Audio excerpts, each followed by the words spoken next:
Good evening, everyone. Welcome to tonight's Boys from the Baltic Star. It's Saturday, and when the three of us are gathered together on Saturday, we do many things. But this is a very special Saturday because I wasn't around last night, and so my two wonderful housemates and fellow boys took charge with a wonderful fighting fantasy, and we agreed that tonight we would indeed play Traveller. Something we we adore, we love, and we've spent many happy hours playing and providing for you, the dear viewer, hopefully some enjoyment in that time. We're going to play for about an hour and a half or so tonight, I reckon, to about one-ish. So hang around for as long or short as you see fit. A little break maybe in the middle, a chance to catch some breath, and then a toast to a fallen comrade. But otherwise, if you've been here before, you know the score. We're not very professional. We're pretty chill. We're just happy to have you along for the journey. So pull up a chair. Not that one. Don't sit on that one. The leg's broken. Don't want you to hurt yourself. Another one. Yeah, that one will do. Pull up that one. Grab yourself a drink. Not one of Ben's special stash. And just settle in for the evening. But who are the three of us? Well, my name is Luke. Hello, I'm in the top left-hand corner, as it is.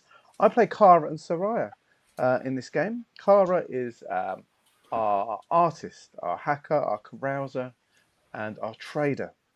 And Soraya is our former scout, a lover of cheesy balls and mimosas, and has a big gun that she really wants to try out and hasn't been able to yet. And it's very frustrating. And the thing is, this is such a whimsical planet we're on now, full of order and law and no guns. And I'm a bit worried I'm going to go another 6 months without. Things are tough, right now. But speaking of someone who is tough, is my brother from another mother, the Floofmeister General, the housewife's favourite. He is, of course, the magnificent Ewan. Good evening, Ewan. How are you? Hello, Luke. I'm doing very well, thanks. Very well, except for the sadness, of course, that it's going to be at least 6 months before we get off this planet, knowing us, and you're not going to be able to try out your new weapon. It's hurting. I feel like it's a bit of a waste of money. I hope Stefan's not feeling that way. No, he has no idea how long they're going to be there, to be honest, and it certainly won't be 6 months for them. No. We'll probably we pay for a hotel or something and then never stay in it. That would be standard. Yeah, at least 5 nights, there for one. The best hotel in town. Yeah. We've really got to be a bit more careful with our money, especially looking at a how little much bit more my two have got now. Or just get Stefan. No, Stefan actually did spend a lot, so I'm not going to get at Stefan anymore. It was always an easy target. He showed his generosity finally. Well, he pitched in, I think. He pitched in. He did his bit. Why don't you tell us about these two wonderful characters that sort of sound wonderful and generous and splendid so far? Thank you very much. I will. I play the other two of our 4 player characters in our Traveller campaign. I play the oldest of our player characters, and some would say the wisest. Not many, but some. Agnar Arnson, former military general. Floofy Varga, the grand old age of 43, although some believe that to be 50. I'm not sure if that's Varga years or if there's some kind of weird conversion rate, or whether who knows, he may actually be 50. Maybe he just tells everyone he's 43. It's just decimalisation. It's like when Britain changed the money in the late 70s. Yeah, precisely. It's just a very odd conversion into Varga years, I feel. And I also play who I've just decided is the youngest of the remaining 3 player characters, Stefan Miller. It's canon now. I do believe they're the same age, but I'm gonna go out on a limb and say that his birthday is latest in the year. It must have just been his birthday for Agnar's retirement, no doubt. Yes, like the day before or something ridiculous, I'm sure. Yeah. He is very much a human. He is very much Soraya's partner in crime. sometimes more literal than figuratively speaking. He is also a lover of cheesy balls, though not quite as much, I would imagine. Stefan Miller. Oh, what a guy! What a collection of dressing gowns and robes. That man has. Indeed. And I'm looking forward to more. Oh, you and me both. And speaking of someone who people may not realise also has a rather large collection of snazzy bathrobes, he is the smartest man in any room. He lives his entire life decked in a dressing gown, where he's often wearing his grandest ones as he's being carried around town on a sedan chair atop 6 heavily oiled, topless Eastern European men. They're not allowed to wear the robes for getting the oil on them, of course. He is the Queen of Faversham. It's Ben. Good evening, Ben. How are you? I'm well, thank you. Yeah, very well. Um, yes, I do have a monstrous collection of bathrobes. Um, it consists of one, but it's a very good one. Oh, I need to set a points system up next week just for Sparrow, where if they spend about 6,000, you can describe what it looks like. Okay. We'll do like a reverse. You can give the full rundown, like Sparrow's been doing for Stefan's. I like it. 131,000. We need to up the price of some of our things. Oh, goodness, that's incredible. Yeah. I'm quite impressed.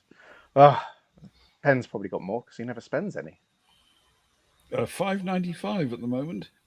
595,000. Yeah. Oh my goodness, it's spectacular. Maybe we should we'll set one up for $1 million. That's an MDK for you. The big total party murder death kill. Sure. For a TPK, can we have it set at like 12 instead? Just 12.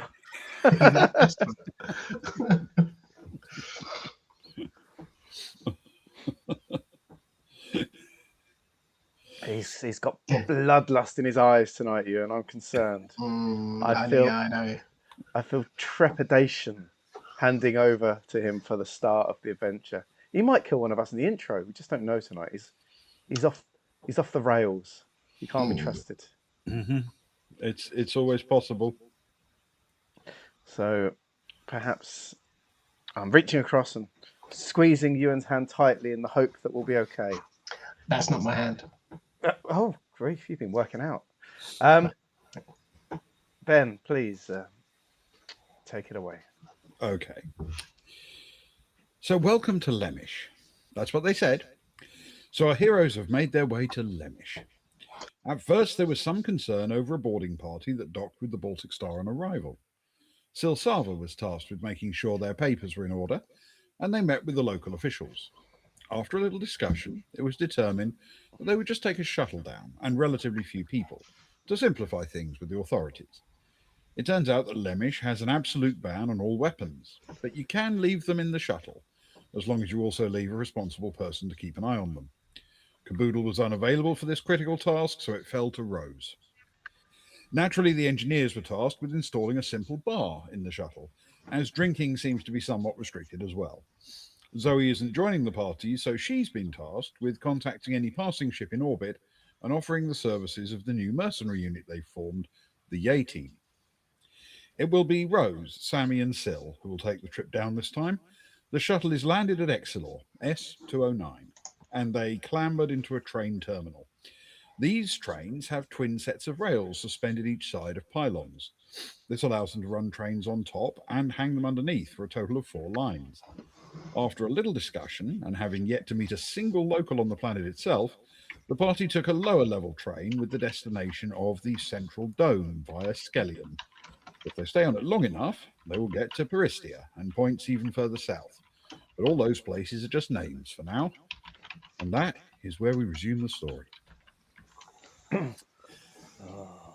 Wonderful. So the train is reasonably brisk. It's reasonably smooth. It's not particularly noisy.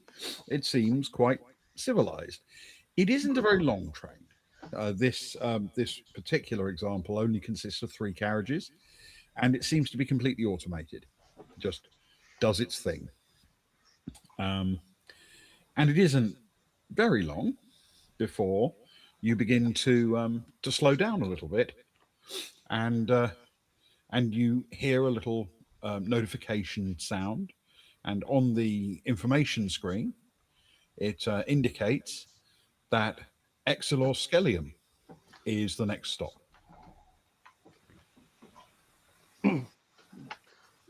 As we're looking out of the windows, what are we seeing? You can only really see Exelor itself and not very much of it.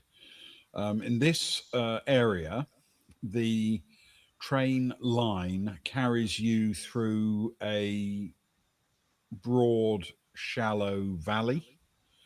So all you can see on each side are rising green hills covered in sort of scrubland. Looks a little bit like moorland, or possibly the Russian steppes. That kind of terrain. And as you head towards the Skellium, you can see that there is a series of quite large, low buildings. They look reminiscent of aircraft hangars, but a bit shallower in height, more like warehouses, I suppose. And they're both sides of the train line. And as you come to a stop, once again, there's nobody on the station that you can see, at least the part you've looked at, and the train comes to a stop. The seals connect so that you could step off here without needing breathing equipment. But there seems to be no one else on the train. Nobody getting on, nobody getting off. Oh, this is flashbacks to Geeka. Kara looks down at her device and she's almost desperate to jump off. Just a nice bit of vox popping from the past.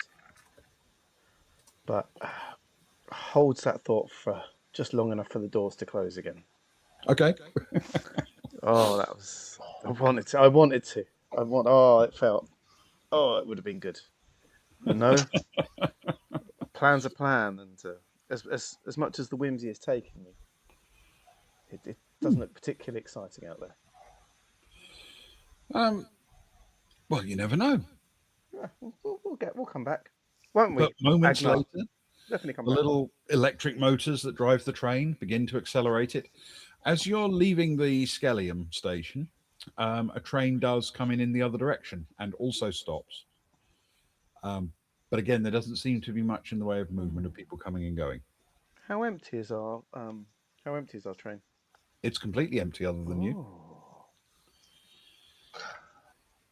We'll definitely come back.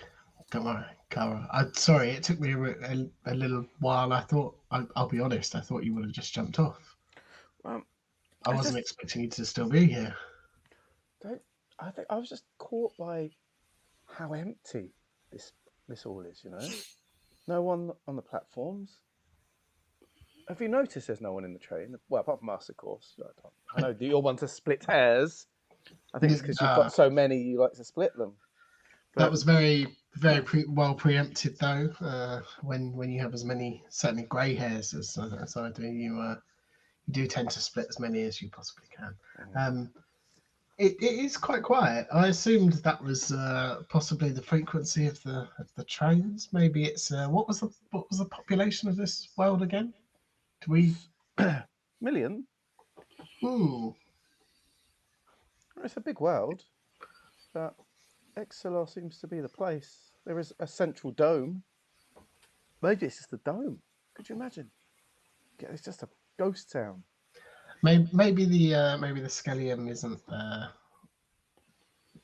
a very popular place. I don't know. Maybe what is a skeleton? Do you know what a skeleton is? Scallium. It's a scallium is like they don't they I'd imagine there's three of them though, right? the three scalliums. No, well, whatever a scale is, whatever's there. Anyway, it doesn't matter. What were you going to say? What is it? What is it? I don't. Are they? Ooh. I don't know. I thought maybe we'll find out on the way back. We'll jump out on the way back. I promise. I'll drag you with me on a wonderful adventure. We won't tell the others, all right? We'll do the tourist bit. Ah, I can't wait. Because Stefan and Sarah, they did all the touristy bit last time, didn't they? We were off helping a star on the ship, and you were having a little mid-afternoon nap, as you always do these days. No, that's true. I did have a little nap. I did some other things as well. Some rather important things. I made us quite a sizable sum of money, if you recall. I'll try not to recall. Do the other two know yet that you have to wear little reading glasses? Yeah. I no, I don't think so. I've tried not reading. If I'm honest. I mean, I think they're familiar enough now to realise that the vulgar eyes sometimes struggle in certain situations, and so I think I can pass it off. They sort of mid lights. That's true. I could really do with some more star drops. Actually, I don't know. I know we can't buy weapons here, but we must be able to buy drugs, right? All massively legal countries sell a lot of drugs, right? That's how it works. I mean, they're not illegal. They're not illicit drugs. They have a specific use. Right? So certainly not in most places. Yours are. Imagine. I always give you the special ones that I've dabbed some acid onto. Have you not noticed? Those tunnels we've been in weren't full of swirling colours. Is that why I see singing toadstools in? I thought that's just what it's like in dark places. I can't see very well in them without them. I was going to say.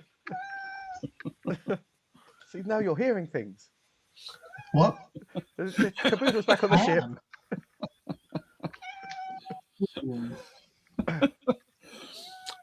It's not that many minutes before the signage changes on the train to indicate that the next stop will be the Central Dome.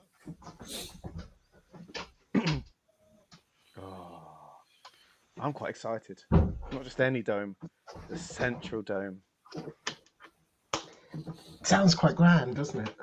God, if it's not, I'm never going to trust anything again. What are we going to do if there's nobody here as well? Skellium. Back to Skellium. We'll just have a look around. Straight back to Skellium. Straight back to Skellium. If we get off and there's no one within the first 100 paces, straight back to Skellium. The train begins to slow down.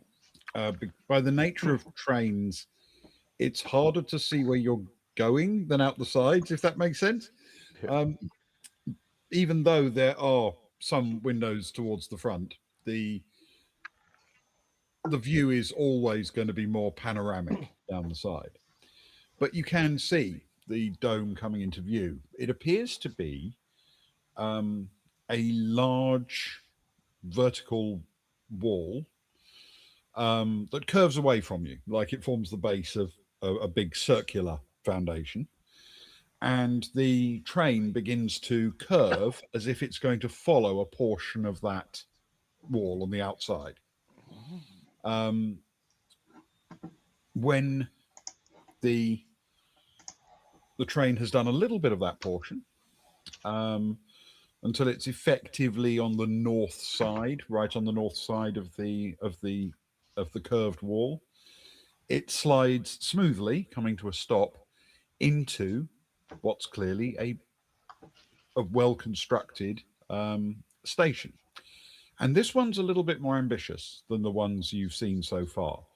It has the ability to handle not just 4 trains at once, but up to 12 by splitting the verticality over 3 levels, each of 2 sub-verticals, if you like.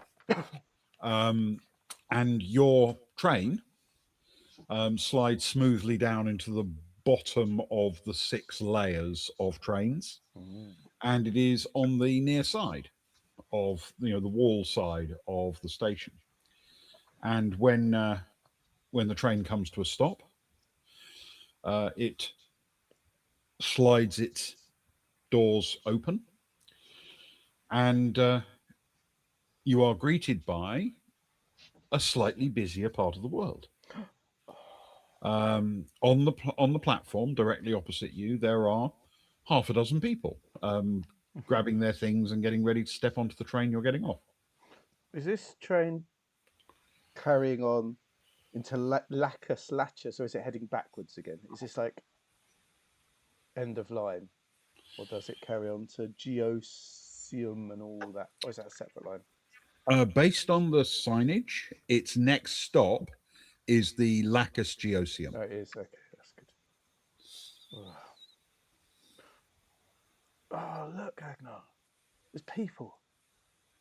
But they saw us and they've left. Yep. This is us. This is us. Come on, everyone off. No, don't dawdle. Okay, Agnar's on a focus. Look at him. He's marching off already. Come on, keep up. Oh, all he needs is one of those little flags to hold up. He's got it in him, Stefan. Look at him. He's got that sense of importance again. Don't give him ideas. Oh, I can see it now. He'll have an umbrella or a little flag, and it'll all be your fault. well, look, I may be an enabler, but I guess I'm an enabler. Come on, let's go. Okay. You step off into the station. What you're standing in is essentially a horizontal pod. It's quite long, roughly circular in cross section. Its inside is connected to the outer wall of the main dome area. And its outside has a number of entrances onto the train doors where they stop. It's a platform that can clearly handle much longer trains than the one you came in on. Your one had only 3 carriages, but it looks like 10 or 12 could easily fit on the length of this particular platform. Okay. So there are clearly busier trains, busier times, that kind of thing. The signage indicates that if you head through the exit, it just says Central Dome North. What sort of time of day is it? It is mid-morning. Oh, maybe everyone's at work, Agnar. Well, lost the rush hour. Maybe. Yeah, it could be. What were those? If that many people are at work, though, what were those people doing, going in the other direction? Oh, they were sightseeing at Skellium, I bet. They went the wrong way. They've gone the wrong way. Yeah, they've got on the wrong train. Quick, call them back. It doesn't. No, it's too late. Oh. The train is indeed moving off again. Look, one of them is banging on the windows. I know. I knew They've clearly realised that they've made a mistake. The one with the only we thought about it sooner. The one with the I Love Skellium T-shirt. Yes. Oh God. Yeah. Do you think we can get those T-shirts? I hope so. Quite like it. I'm hoping a variety of colours. Let's keep it right. I think we're going to get to do a lot of shopping on this planet. I've just got a feeling. Maybe we'll hunt down that. And we need something for old Kron's Curiosity Cabinet as well. There must be something Skellium based as well. That's very true. I did see just before we were leaving, he was rearranging things, and not saying he's expectant, but looked like he was making space for a new edition. Dusting as well. Do you think he's taking it for granted though, or do you think he still finds excitement in it? No. He looked giddy, frankly. Yeah, that's because Cags had laced his drink with a load of whiskey. I was worried you were going to say Star Drops. Those. No, those ones. The rest of the Star Drops are fine. No, those ones are fine. Okay. In fact, it's quite dark here. Do you need a star drop? No, I'm fine. You sure? Thanks, though. Okay. Yeah, I've got some here. These ones are yours, and the other ones are for anyone else. Okay. Yeah. Give it a starlight, you know. You'd think by now I'd understand when you were, giving me a little rib, and when you were being serious. But sometimes it's still really difficult to tell. Isn't it? It sounds so whimsical. That is true. I have heard the crew refer to you as whimsical. They have many occasions. What? Yes. What? I didn't say anything. Oh, okay. Sorry, my mistake. You make your way along the passageway through the exit. It's not a very long walk, but there's a little bit of a walk through the thickness of the wall. And the other side, you emerge onto a platform. This is a platform with staircases, escalators, and lifts to take people up and down the inside of the wall to the various levels of the station. And from where you are, quite low to the ground, you can also pretty much step down onto the floor of the dome. The dome is quite large. It's about 600 meters across. And looking up, it has a solid roof. It's not like a huge glass roof. It's a solid roof, but there are an awful lot of transparent panels in that roof, giving it a sort of spider web appearance, though with quite thick dividers between the panels. So you can see the sky, you can see what's going on above you. Inside is a city. Right in the middle is a roughly circular area, about a couple of 100 meters across, which seems to contain several large and imposing looking buildings. Further out, the city has vaguely concentric rings of buildings, but it's not as if they did that reliably or consistently. Quite often, a larger building cuts across the line where you'd expect there to be a walkway or a road. The scale of the dome is such that there doesn't seem to be much in the way of motorized traffic. It is, after all, only 600 meters from one side to the other. And accordingly, there are some little electric vehicles buzzing around on the ground, but most people seem to move around largely on foot. What you do notice is there are a number of signs in your local area which indicate things like, they say things like hotel, restaurant, cafe, but they all seem to not have an individual identity. You know, the hotel just has a sign on it saying hotel, not a hotel of a particular name, which would be unusual in a competitive marketplace. But other than that, it looks clean, quiet, well ordered. For now. Yes, you haven't been here very long. Exactly. Oh, Agnar, this is making my graffiti trigger finger itchy. Don't. This is a place of sensibleness, law, order, no weapons, and quick deals, and then we're off. Don't get us in any trouble. Oh,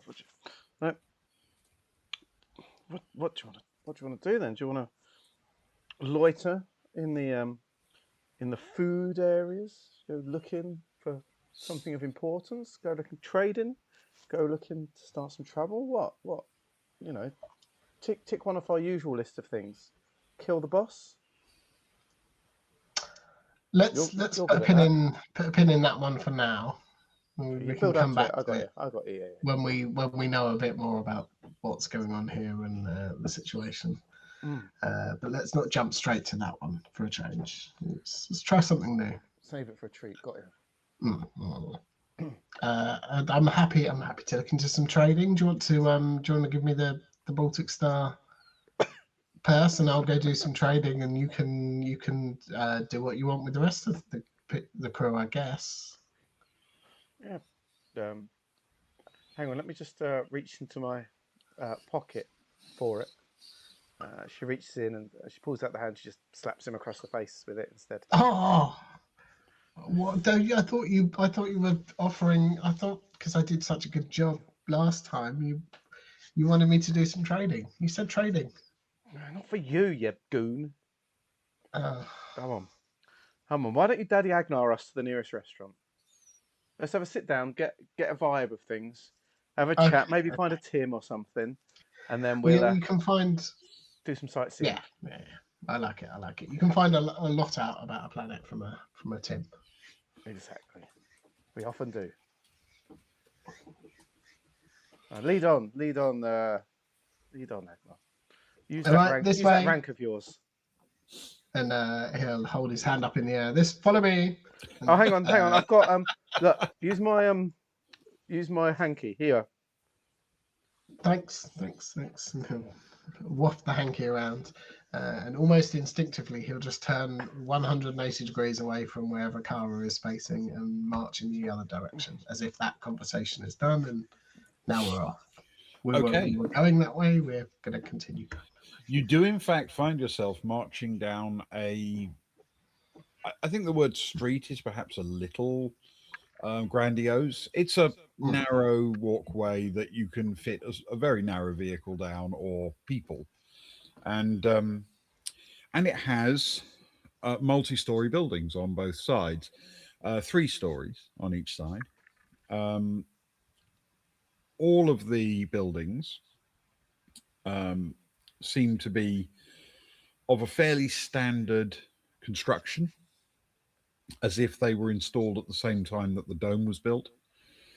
You do notice there are quite a lot of bridges crisscrossing the top floors, connecting them together, which are sort of footbridges, basically. And they are open. The benefit of being a dome is they don't have to worry about weather. So they're just open bridges with handrails. At ground level, as you walk along, you see most of the frontage seems to be given over to businesses of one kind or another, restaurants, cafes, bars, but all of them just say restaurant, cafe, or bar. None of them seem to have any identifying names. Agnar will find the first one that says, "Oh, it's too much choice. Kara, help! Are we looking for a restaurant type meal or a cafe type meal or some bar snacks? Do you think they do bar snacks here? It seems quite rigid. I would imagine if you want food, they might only do food in a restaurant." There seem to be 4 categories: restaurant, bistro, cafe, and bar.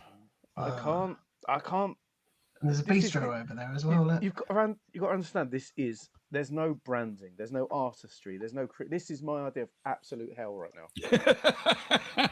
I know. I'm with you. I can't even choose where we're going to eat because there's no other way to differentiate between them other than cafe, bistro, bar, restaurant. I don't know what that means on this world. Let's go bistro. It's the most whimsical. Okay, no, that is true. Do you remember that? The one breadcrumb we can cling on to. Okay. In all of this. Thanks. I'm not happy. It's helpful. Well, you wanted to come here. Yeah, but no, I didn't. I wanted to go to Skellium. I bet they've got all sorts of whimsy in Skellium. I bet they've got different colours for a start. We'll head Rough back. and ready. We'll save it for the way out, and it will be a fond last memory of Lemish. Oh, Trust thank me. you. Okay. It's hard To to the stay bistro. positive. You find a bistro and walk in on the ground floor. It immediately is obvious that this place doesn't have a lot of quirkiness about it. It Oh, looks God. completely functional, completely clean, perfectly well ordered, but it doesn't seem to have a lot of personality. Kara turns around See, immediately as Kara, if this to is go. nice, She literally turns isn't it? around. No, it's good. Look at how lovely it is. They've got some tables and chairs, and they can fit us all in. There's a sign that says bistro, just like the one outside. I don't like it. Don't like it. I'm very close to putting in your special Starlight drops right now. No, maybe you could. Maybe that would help. Listen, it's whimsical though, isn't it? We never do things like this. Wait, are you saying that a lack of whimsy default, makes whimsy? Well, only when whimsy is the norm, then a lack of whimsy actually becomes whimsy, because it's become so vastly different to what we normally do that it's quite whimsical. Have you been reading my philosophy books? I tried. Could you tell that I didn't get very far? This is straight out of page 17. There is a person standing behind the counter at the back of the bistro who looks up when you walk in. And there are a few other patrons as well in there. I can't even call him Tim. It doesn't even deserve it around here.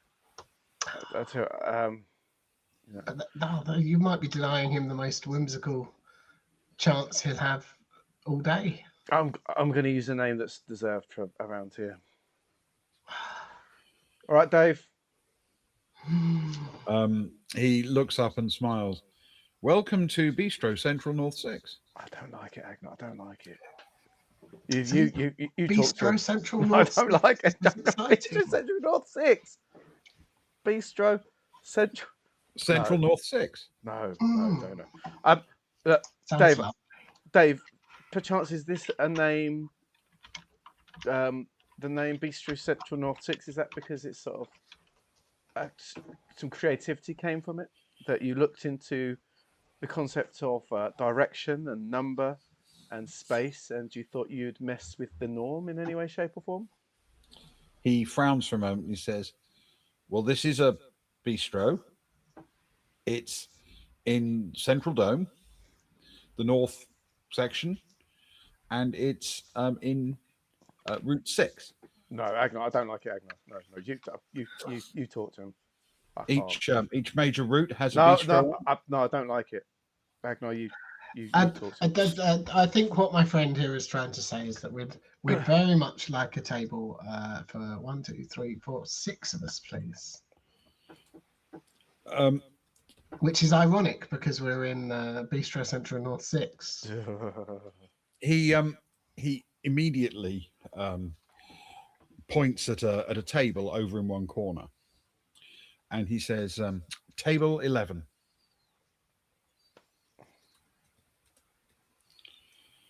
Right, yeah, of course. Thank you very much. Do you have menus? Is that? They're available on your communicator. Oh, wonderful. Just open up your local page. The menu will be there.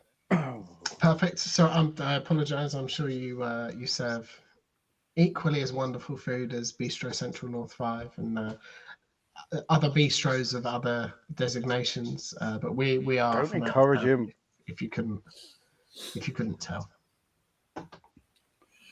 Thank you very much. We'll order on our devices. Table 11, everyone. 11. Did you hear that, Kara? It's a good number. Kara's looking absolutely miserable, I'm sure. Come on, it'll be good. It'll be a nice meal, I'm sure. Fine. Let's see what food they've got. Maybe they've got something creative in the menu. I doubt it. Exactly. Chefs are creative all over the universe. It's the one truth is that chefs will always be creative. Is that true? Is that? Agnar will open up his his device. Okay. And As soon as you open up your local page on your communication device, the menu and details of the bistro, along with local maps indicating where all the other bistros in the area are, but also the restaurants, the hotels, the cafes and the bars, and the main routes to the government buildings, the railway station, and any other points of interest. The menu appears to be fairly simple. There's a lot of the kind of stuff you get that's fairly typical in these kinds of domed cities. A lot of sort of yeast-based and mushroom-based vegetarian food. If you look for meat, there seem to be, two really obvious categories. There are what they call skells. So you can get skell meat, skell legs, skell breasts. SKELL? Double L S, yes. So SKELL, yes. Yep. And they also offer a range of fish, several different types of fish. See, Kara, this looks lovely. Look at all the things they've got. They've got some really exciting stuff. They've got skell nuggets. You like those at the last time you had them? Do you remember? The problem with scale nuggets is it doesn't give you any clue as to what scale is. Well, that's the joy of nuggets, I feel. It could be anything wonderful and creative inside there, and as long as most of it is scale, then that's fine. If you don't try it, you'll never know, and you'll never be able to give it a score on a scale of 1 to 10. Oh god! That's made my mind up. I'll have that mushroom-based veggie dish, please. Okay. What about everyone else? Sil, Sammy, you got any? Sil will definitely try skell. So will Sammy. Okay. So I've got 2 scale. Shall I just go for three scale, 3 fish, and we can have a little. If you can try what you want, I'll order for the table. We can have a little, sort of tapas style. It's quite free spirited, wouldn't you say, Kara? You love this, don't you? Ordering for the table. I'm just trying to help. I'm trying to make it more. I'm trying to give people more freedom to do what they want. And even though I asked for mushroom-based, and you've gone for 3 scale and 3 fish. I'll get a couple of mushrooms. I'm sorry, I didn't mean to miss out the thing that you'd asked for. We'll get 3 mushrooms, 3 scale and 3 fish dishes, and we can sort of share them around. I'm sure between all of that, we'll find something that everyone will like. Kara starts sort of trying to carve into the top of the table with any sort of sharp item she can find, some sort of bit of graffitied signature, while sort of nodding along. Okay. The table surface seems to be made of a plastic material, but it's pretty hard. What are you trying to mark it with? Hard. I think it's more that she's just frustrated rather than actually trying to properly carve into it. Okay. Yeah. Just sort of like moving around on the surface, idly. Yes. Yeah. Okay. You guys have pretty much just settled in and ordered your food, and it's on the way when you notice someone get up from one of the other tables and walk over towards you. He sort of picks a moment when the guy behind the counter has just stepped into the back to get your food, and he walks over and just crouches down next to Stefan, and he says, "Are you guys relocators, refugees from the hotel?" I'm sorry, no. We might be. What business of it is yours? Me too.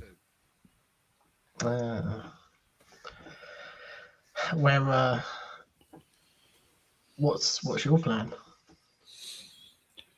Well, I mean, obviously, anything's better than Wayland. Have you got the wherewithal yourselves?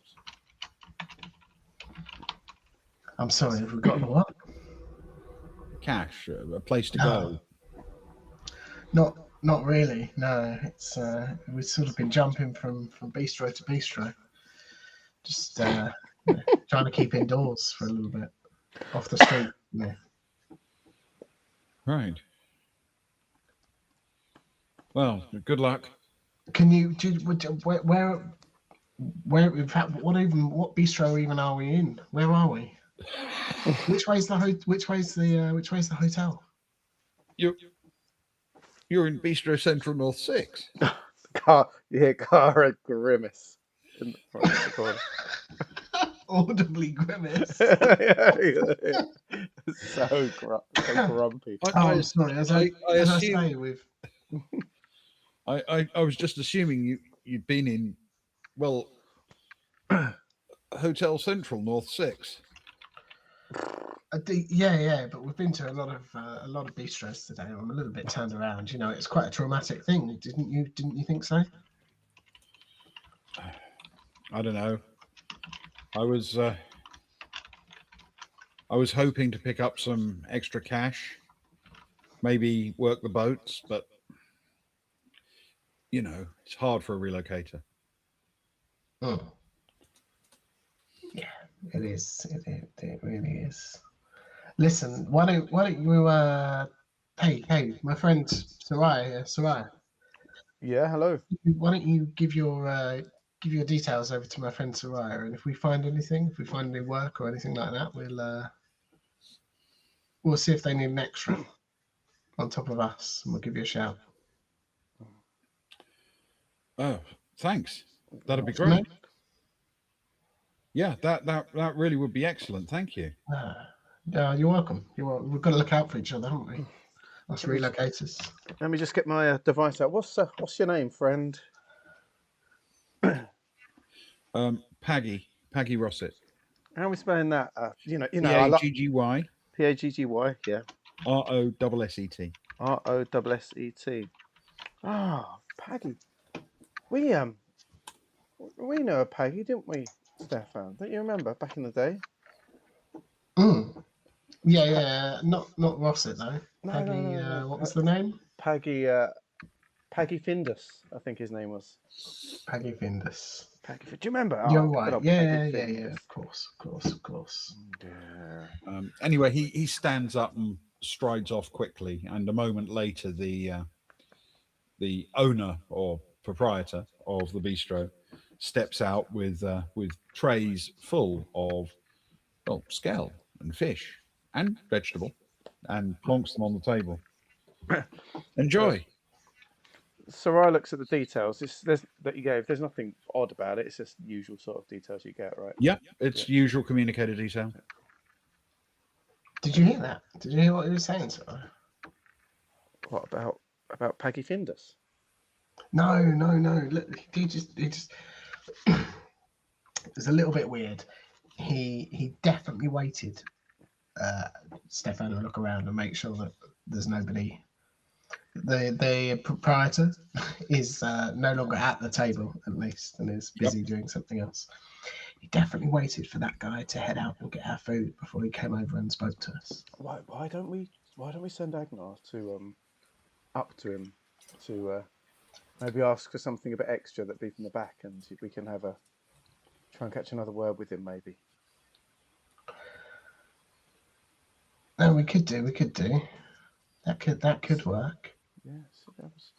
Before we, because we'll have a limited time when he goes out.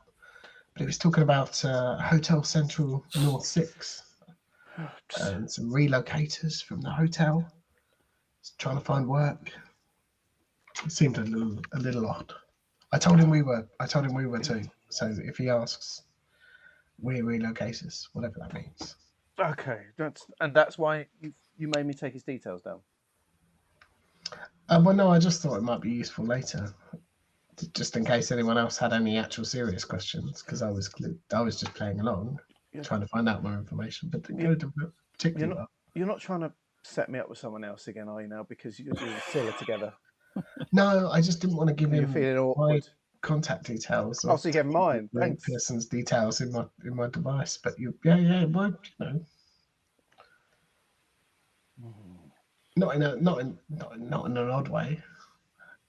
Just didn't trust him. You know that guy from Dilabru still sends me those weird animated gifs. Tim. Ah. But gifts are all right though, aren't they? Everyone likes a gift. Depends what they're of. No, that's true. Yeah. To be fair, that last one he sent was odd. Just Moab's dancing. Yeah, exactly. Terrible. Look, let's look. I don't know about you, but Agnar's been an absolute pain since we've got here again, and I'm considering another coup. It worked well for us last time. But, it did work well. But why don't we use his self-importance to our own, to help us? Wait, get him up there, make him feel he feels strong and powerful and important. Get him to ask for something ridiculous that's going to take a little bit of time, and you and I could head over to Paggy and just try and get a little bit more information before I start sending him messages, and then he gets my details. Okay, good plan. I like it. And Stefan will start scrolling through the menu for the most. Is there anything in there that actually does sound as though it would require some kind of time consuming? Is there descriptions on the menu? I guess. Yes, there are quite detailed. I assume they're not very flamboyant or descriptive. It's a bistro. Most of what it does here is pretty fast turnaround kind of stuff.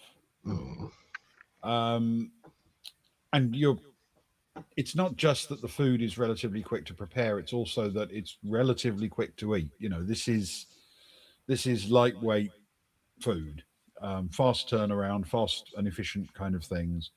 And it's pretty tasty, actually. The people at the table are already munching most of the way through it. But it's not a heavy duty meal like you'd find at a restaurant. So there's nothing really that would occupy a lot of time. Not unless you wanted to place like a huge order that would take a while to assemble. But in fact, as you're having this conversation, you see Paggy stand up from his table and begin to slowly make his way to the front door. Should we just go? Sarai rolls her eyes and then just sends a message to him saying, "Wait outside." Okay.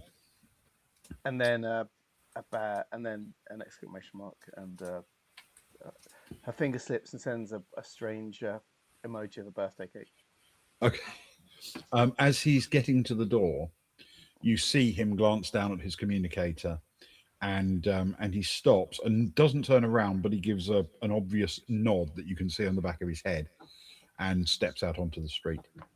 And that's where we'll take our break. Perfect. I like it. Well, in which case then, we should better take 5 minutes. Let me set up all the bits and pieces.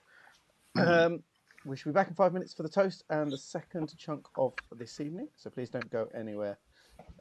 We should only be 9 minutes away, potentially, from a free badge for you, Sparrow, and maybe these guys as well. So hang around, don't go anywhere. Get your badge. Anyone else watching, get your badge, get your free badge tonight. Badges are out. Right, let me put the break on. There it is.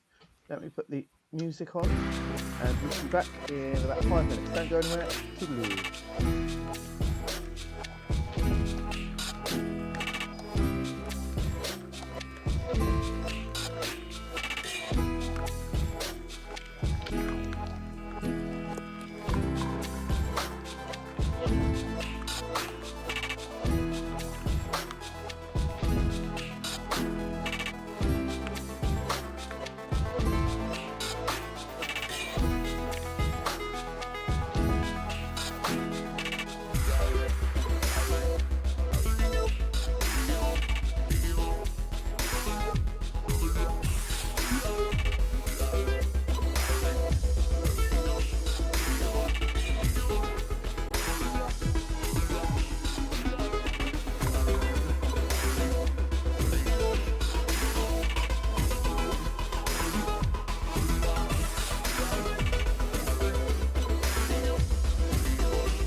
Oh, yes, I've earned a badge.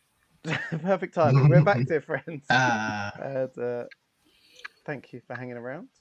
As always, as we start our second part of every night, we start with a very important toast. And it's a toast to a fallen comrade, our former ship's steward, a fine barman. And it has fallen upon me over the last few months to be the one to lead the toast. Hopefully, it will be taken off me within Lemish at some point. But for now, I still have a few more scraps of paper left in the shoebox in which the late Graham Bast wrote his musings while working on the Baltic Star. And today I found what appears to be the start of a novel that he never finished. But I think it's a novel that showed a lot of promise going forward. So if you'd allow me, I'd like to read his writing so we can revel in his creativity before we toast him. Okay, here we go. Call me Greyhill. Some weeks ago, never mind how long precisely, having little or no sense in my head and nothing particular to keep me on Delavrue, I thought I would join the Baltic Star and start a watering hole for the crew. It's a way I have of destroying others' livers and regulating the circulation of alcohol. Now, whenever I find the crew growing dry about the mouth, whenever a damp, miserable Agnar bares his soul, whenever I find myself involuntarily pouring a triple into an empty glass, bringing up the mood of every crewmate I meet, I account it high time to get them absolutely sloshed and all at sea as soon as I can. An absolute professional behind the bar who supported the crew in every way he could while he remained on the ship. I'd like us all to raise a glass to the late, great Graham Bast. The late, great Greyhill the Bast. late Graham Bast. The Greyhill Spirit. To Graham.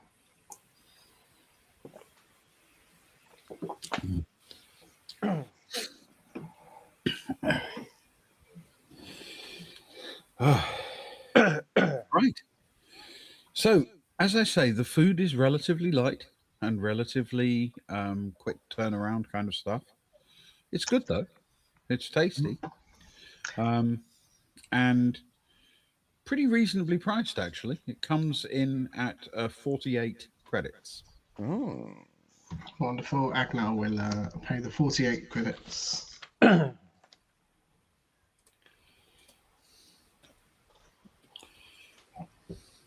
And it's good that it's light because Stefan's going to grab some pocket food to take with him as we leave. Okay, fair enough. Oh,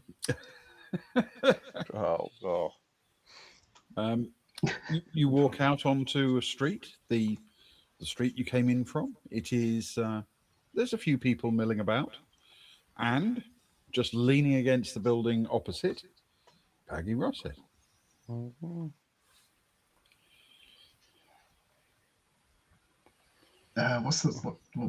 What now, Sir? Hey, how's it hanging?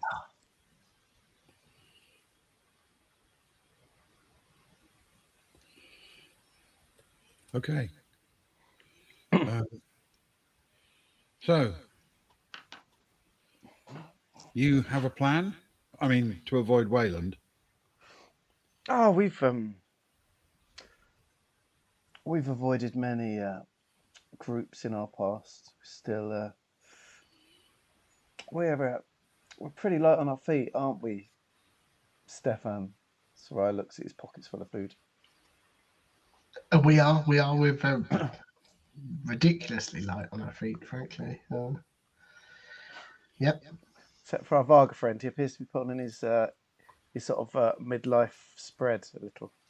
I don't. A little bit. Yeah. But we more than make up for it. Oh, so young and lithe. Especially you're the youngest of all of us, Stefan. I heard. I am indeed. It's no secret. Yeah. The only thing about you that isn't.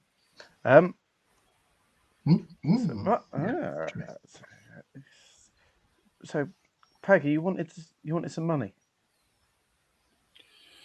Yeah. Um, you know, I'm having difficulty with the process, and the clock's ticking down. So, so if I can get a bit of cash together, that would be very handy. How much cash do you need to complete the process? Well, Wayland's free, but let's assume I want to go somewhere else.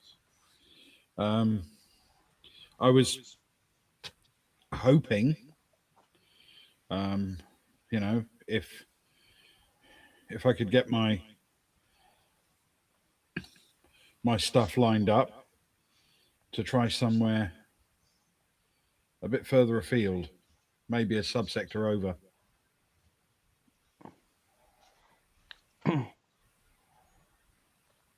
We're not from Waylands. How close is Wayland? 1 parsec. 1 parsec.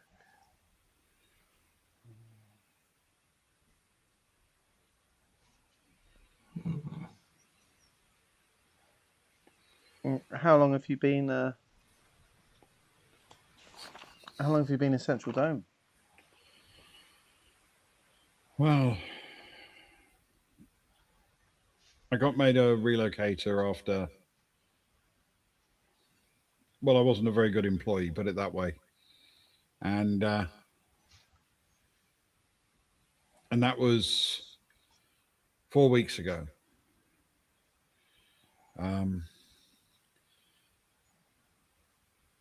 I'm not getting a lot of luck with relocation, and they've started talking about Wayland, and I'm worried in just a couple of months maybe that'll be where I go. What job did you have before you were made a relocator? I worked in an aquarium. Oh, that's a fine job. Yeah, it's important, and you have to be diligent and on time and sober, and I was none of those things. Just like Stefan here, isn't that right? You were always late and drunk. I don't. Pretty much. Most of the time, I still am.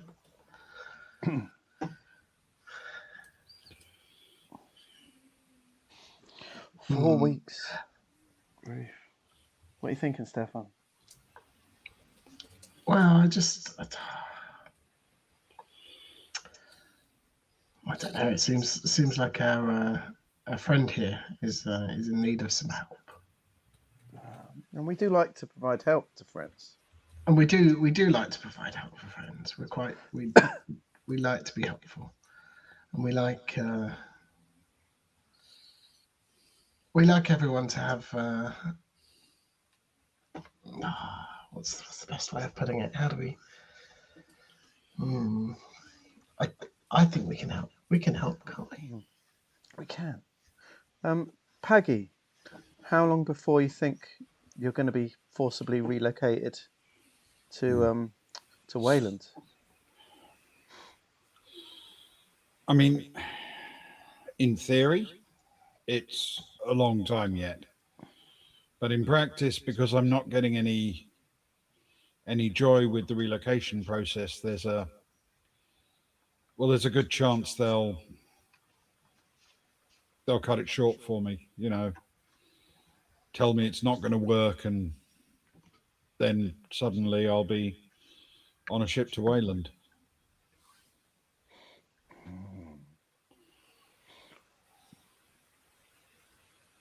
Sucks, man. How long did you work at the aquarium for? Oh, let me think. I was at the aquarium for almost 10 years. And of those, I probably worked about 18 months. Oh, you made an art out of it. Oh. I was young and foolish, and then a bit older and foolish, and then a bit older still, and even more foolish. Either you were good at playing the system, or they were slow at realising. They can be a bit naive here sometimes. They assume the best of everyone until you get caught and you disappoint them, and then they kind of assume the worst. So, Not a lot of middle ground. so for you, I guess once you lost your job, what were the? Was there a chance to get another?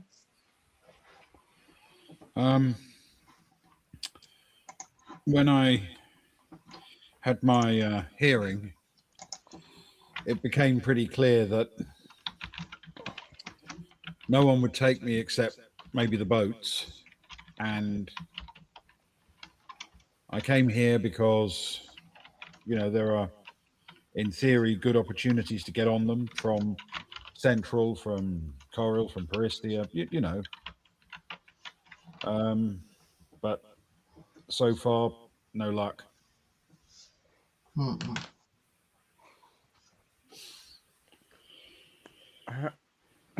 How hard should be the process to join the boats of all things? They take a wide variety of people, don't they? Yeah, I mean, I think it's fair to say the geosiums, the skelliums, and the boats are all in theory easy to get jobs in, but I haven't had any luck. Seems odd for somebody who used to work at the aquarium as well.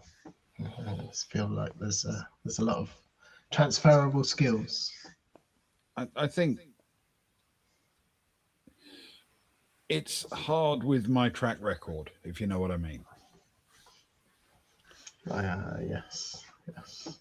And I guess this place doesn't take too kindly to those that don't toe the line.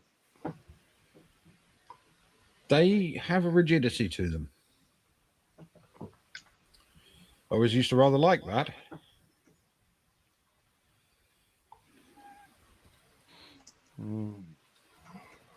Where are you?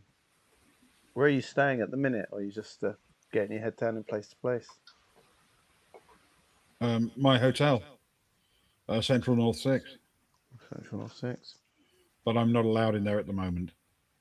That's why I was asking if you guys were refugees from the same place. Yeah.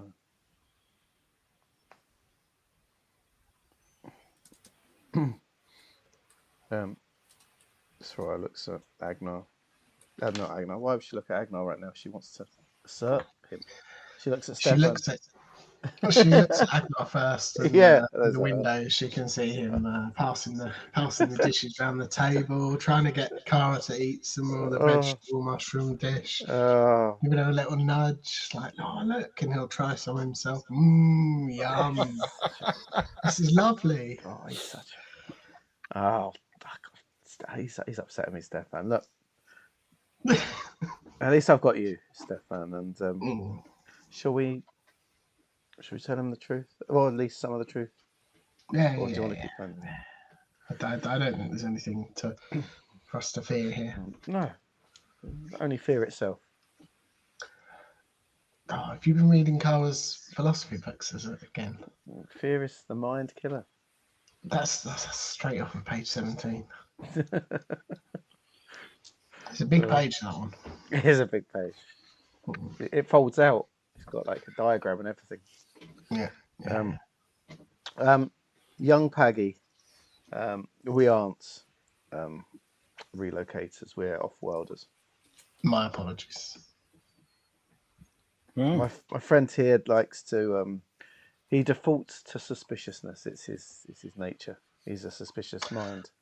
I'm damn sure it's not out of the realms. It's okay for me to say we've been on many planets before where a stranger approaching us actually I think this might be the first time in a bistro, but in a situation where we're just casually going about our business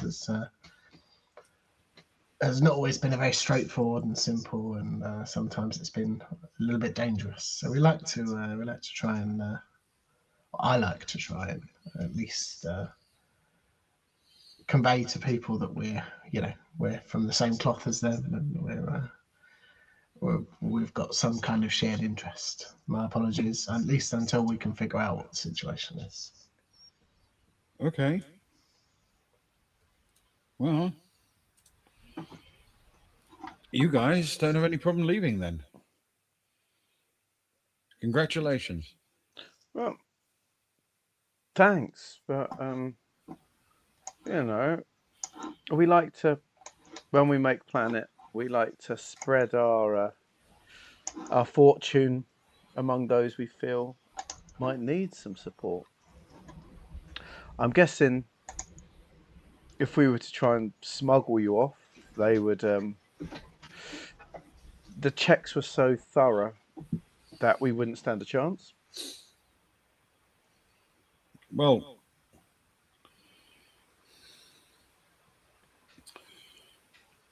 you can't smuggle people off planet, but you can just take them off planet if they're willing to go. They'd be happy for people to leave. Yeah. I suppose, especially somebody in your situation. Well, if you'll excuse me for saying so, with your track record, as you One less, as you put it. One less useless mouth to feed. Is that what you're saying, Stefan? No, that's not what I'm saying. I'm just trying to get a full picture. I just need to get my relocation grant.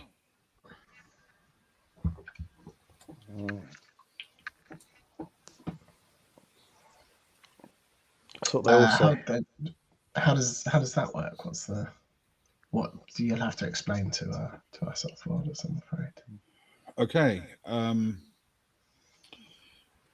So the way it works,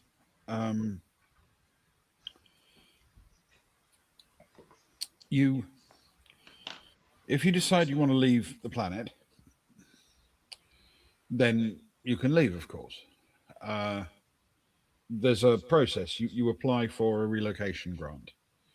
The planet, you have to fill in some forms and take it to various government offices, and then attend some meetings and some interviews. And eventually, when you get through the whole process, which can take a while, you get a grant. That grant is then given to you, and it's to be used to set you up in your new life when you get to your destination. Essentially, Lemish makes this money available from central coffers to pay the way for people who want to leave the planet for whatever reason. Not everyone gets on with this kind of structured environment, shall we say. The problem is you can't leave until you have that process completed, because you need your relocation grant. And if you can't get it, or you run out of time, or you don't engage fully with the process, and they don't think you're trying to help yourself, then eventually they send you to the colony. And I don't want to go there. Wayland. Yeah. What's so bad about Wayland? Well,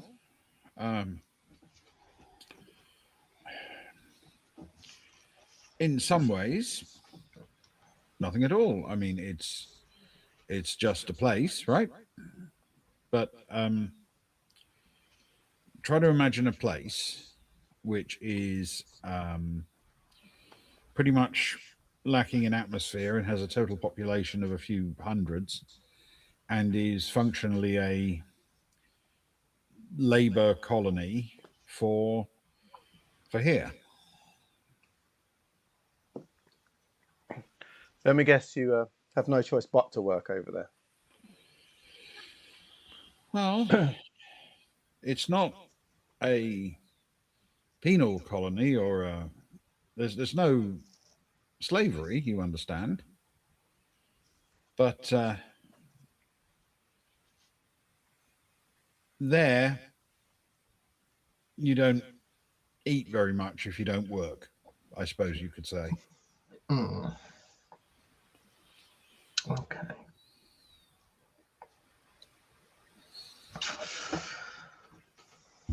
So let me get this straight. You've been so, to use my friend Soraya's words, so bad at your job But- that they want to pay you to leave. Whoa, Yeah. brief. That's pretty much it. What's the opposite of the relocation process? What's the location process like? How do you move here and then move away? You mean if you wanted to become a citizen? Mm, mm. Oh, not again, Stefan. You're always looking for your retirement. There's no grant for moving here. No, of course. You just, I guess you turn up and you apply for citizenship. Hmm. Does, I mean, I'm from here, so it's not really something that came up. For sure. does everyone No, have to work? Does everyone have to work here? Is that the idea? No, I mean, you're supposed to contribute, but it doesn't have to be work. You could go into politics or community activism. You could do support work for the disabled or the elderly or children. You could be creative, an artist or a musician. You know, you you have to do something that is seen as valuable to the community. There's a lot of paperwork, a lot of procedures here. So some of the people who earn their way do so essentially by helping their fellow citizens navigate the bureaucracy. Yeah, it doesn't sound that bad a thing in that regard, right? If you're gonna work together, like, are there like mega rich and mega poor? Does everyone is everyone pretty much on a level? How's it looking?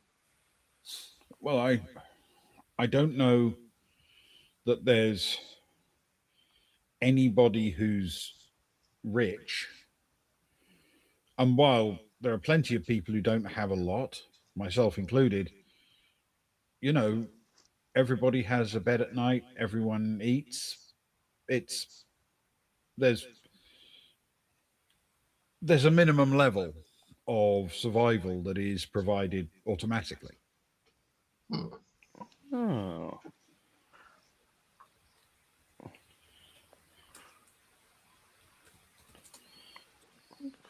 and you weren't able to offer up enough to retain that. Honestly, I think I probably need a different kind of world to live on. You see, if people tell me that I'll never actually want for anything because I'll get to eat and drink and stay warm and dry and have food in front of me every day, I tend to think, well, that's fine. Then I don't need to do anything at all other than eat and sleep. I I guess I need the kind of society that gives you a bit of a kick up the backside every now and then.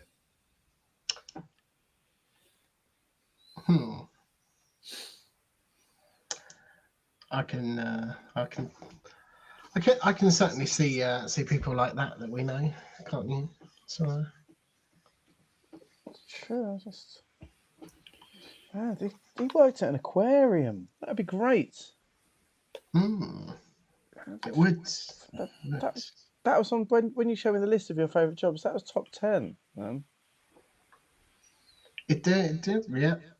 I mean, what's not like not to like? Oh, just gaze at those fish, feed them, watch the little Water. frenzies. Oh, the water. Yeah. Okay. Oh. I mean, it's not necessarily as exciting as you think. That's the most appealing part. Oh, it doesn't need to be exciting, does it? It's just peaceful. No. Yeah, that's the one. Oh, it'd be nice. You want freedom, Peggy. You want freedom to DOS. Yeah, I mean, ideally, but I'm aware, obviously, that I'm going to have to do something productive. The problem is, I had a good job, but it was one that was very start at this time, finish at that time, feed the fish at this point, don't let millions of them die. Mm. Random question. Are you good with other animals? How are you with lizards? Ah, I don't think he's going to look after them well. I don't have a lot of experience with lizards. Okay. I'm not a huge fan of skells. They're angry. Mind you, so are tigerfish, but I didn't have to deal with those mostly. Mm. Okay. No angry lizards. I can appreciate that. Now, I think I'm gonna just look round the corner at the hotel, see if they've finished their meeting yet. Because if so, I can go back and rest a bit. And he starts to shuffle off towards the next junction.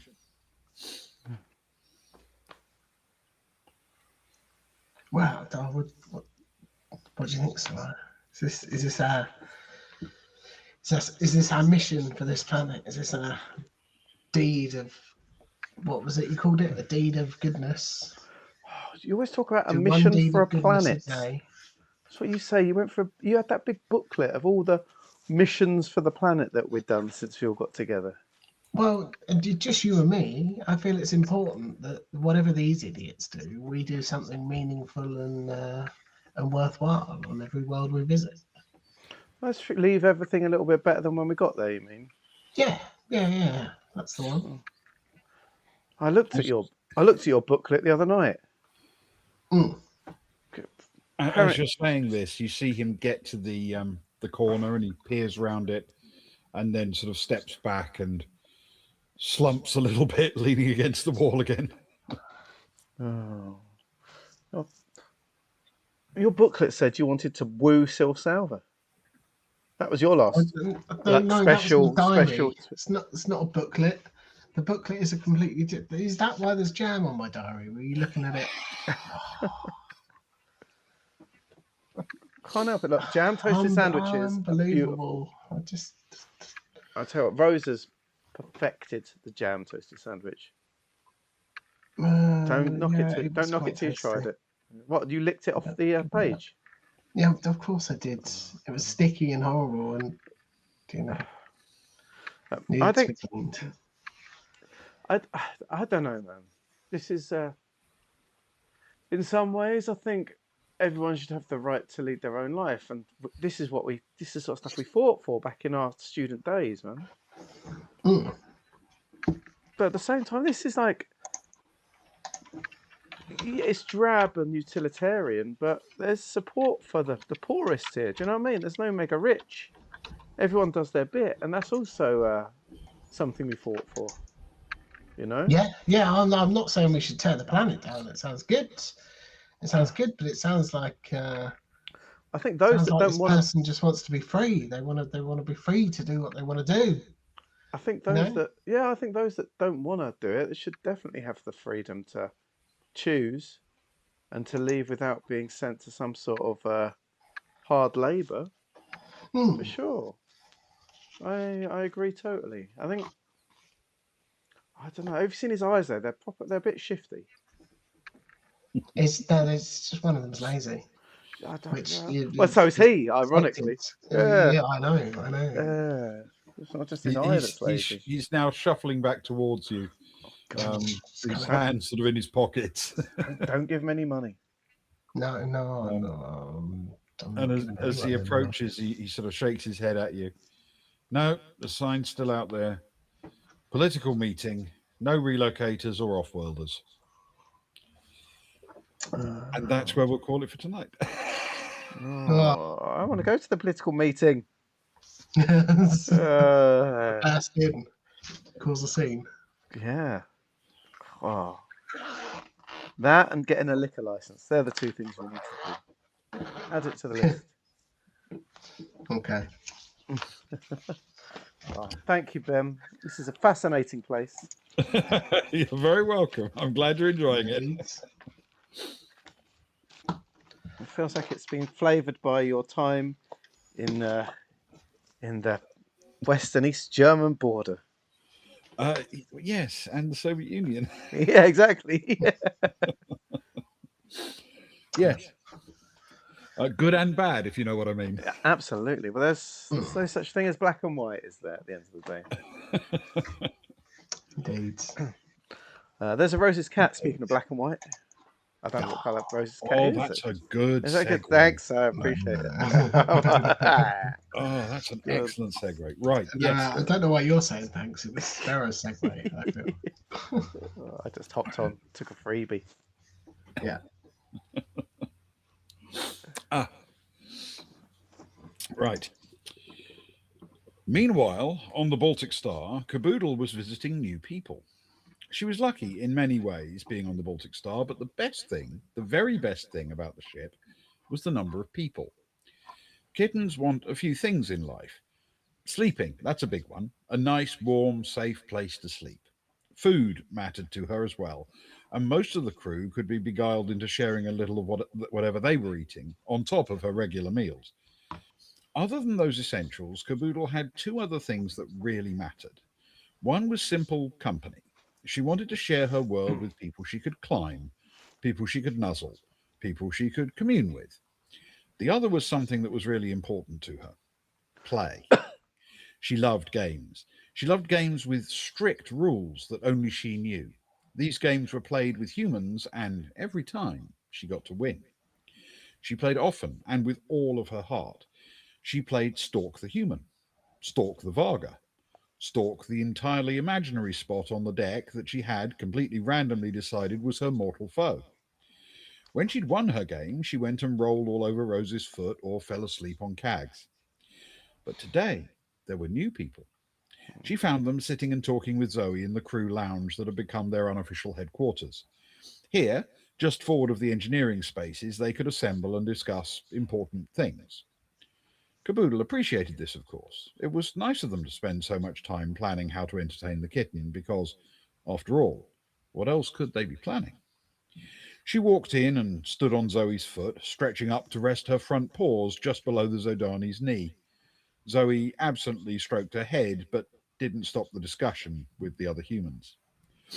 New plan. The little cat swished her tail and leapt to Zoe's knee.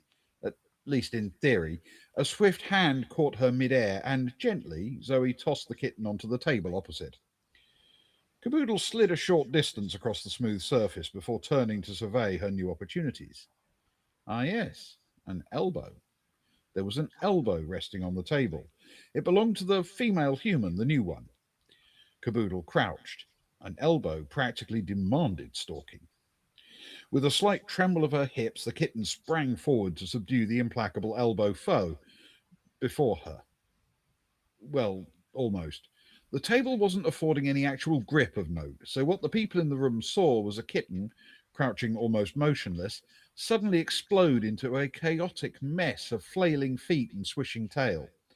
Caboodle certainly moved, just not forward. After a couple of seconds, she slowed her desperate scrabbling, and finally this afforded some traction. Not a lot, but enough to gradually move her closer to the elbow. The kitten kept going, focused on her goal, feet flailing, ears pricked, and eyes wide. By the time she reached the elbow, she was exhausted, so she gratefully draped herself over it and closed her eyes to rest. The elbow, of course, offered no resistance. It knew it had been defeated, and Caboodle's enviable record of victories in her games continued unbroken.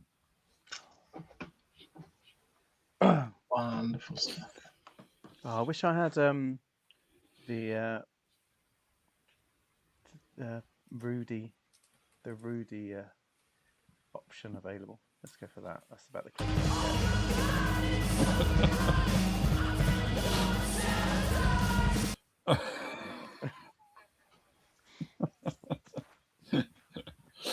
Right. That makes perfect sense, especially when you know what the Rudy option is. I thought we didn't need the money anyway. It's so No. litigious. True. Right at the end. I don't want to go out there and say it, but did we just have a session without rolling any dice? We did. Yes. Yes. Dream session. Not a single die roll. The goal has been completed. Oh, we are At least not for you. I rolled once. roleplay legends. Absolute stuff. I'm so proud of us. Yeah. So proud of us. And that's as good as role playing gets, I'm going to say. It doesn't happen a lot, but, every now and then. God, I've got the dice down and everything. Just put them back again. Don't worry, you'll need them next time. You say that. We'll find a way not to. Only for working out shopping prices. So, thank you very much. For something. And thank you, Sparrow, of course, as well. Thank you, Sparrow. Yeah. Anyone else that's hanging around, thank you so much for joining us. Yes. We'll be back next weekend at some point, I'm sure, with something. Follow the Yes. socials or something. We'll put it all up there. Yeah, I don't know. We're not very good at planning ahead at the minute, so but we'll sort something. We will. I mean, it's probably Traveller on Friday, unless all three of us aren't available, and then something on Saturday. Sounds pretty standard Sounds to me. right. I like it. Brilliant. Perfect. Thank you all. Thank you very much, Ben. Thank you, Ben. Thank you, Ewan. Thank you, everyone. All right, let's go and lock Ben in his bedroom to avoid the sleep walking that he started doing recently. And then I'm just looking for cool. Yeah, exactly. We'll put the fan on high, keep him in there. And there is no cool in the Baltic Star There's House. certainly no cool. All right, we'll see you all next week. Thanks, guys. Cheers, you guys. Good night. Good night.